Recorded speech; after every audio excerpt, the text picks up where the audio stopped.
మీ customers కోసం GST లేదా non GST invoice ను ఎలా జనరేట్ చేయాలో తెలుసుకోవాలనుకుంటున్నారా? ఇప్పుడు కలెక్షన్ మాడ్యూల్ లోని ఆల్ కలెక్షన్స్ పై క్లిక్ చేయండి. ఇక్కడ కస్టమర్స్ చేసిన అన్ని పేమెంట్ ఎంట్రీస్ మీకు కనిపిస్తాయి. ప్రతి ట్రాన్సాక్షన్ ముందు మీకు ఒక పర్పుల్ కలర్ బటన్ కనిపిస్తుంది. ఈ బటన్ జీఎస్టీ మరియు నాన్ జీఎస్టీ ఇన్వాయిస్ తయారు చేయడానికి ఉపయోగపడుతుంది. దీనిపై క్లిక్ చేసిన వెంటనే ఈ విధంగా నాన్ జీఎస్టీ ఇన్వాయిస్ కనిపిస్తుంది. ఈ బిల్లో మీకు మీ నెట్వర్క్ లోగో, మీ నెట్వర్క్ డీటెయిల్స్, కస్టమర్ వివరాలు, ఇన్వాయిస్ తేదీ, ఇన్వాయిస్ నంబర్, ఇన్వాయిస్ కాల వ్యవధి,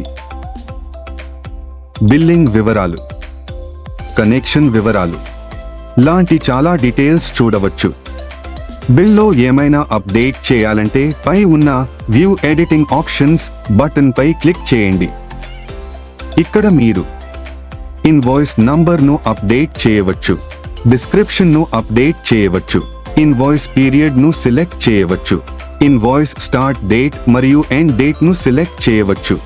అదనంగా ఈ బిల్ను జీఎస్టీలో తయారు చేయాలంటే ఈ టాగల్ను ఆన్ చేయండి. ఆ తర్వాత అప్డేట్ ఇన్వాయిస్ వ్యూ పై క్లిక్ చేసి ఇన్వాయిస్ లో చేసిన అన్ని చేంజెస్ ను చూడవచ్చు. బిల్ అప్డేట్ అయిన వెంటనే కింద కొన్ని బటన్స్ కనిపిస్తాయి. వాటిపై క్లిక్ చేసి మీరు ఇన్వాయిస్ ను జనరేట్, ప్రింట్ మరియు షేర్ చేయవచ్చు. వీడియో చూసినందుకు మీ అందరికీ ధన్యవాదాలు.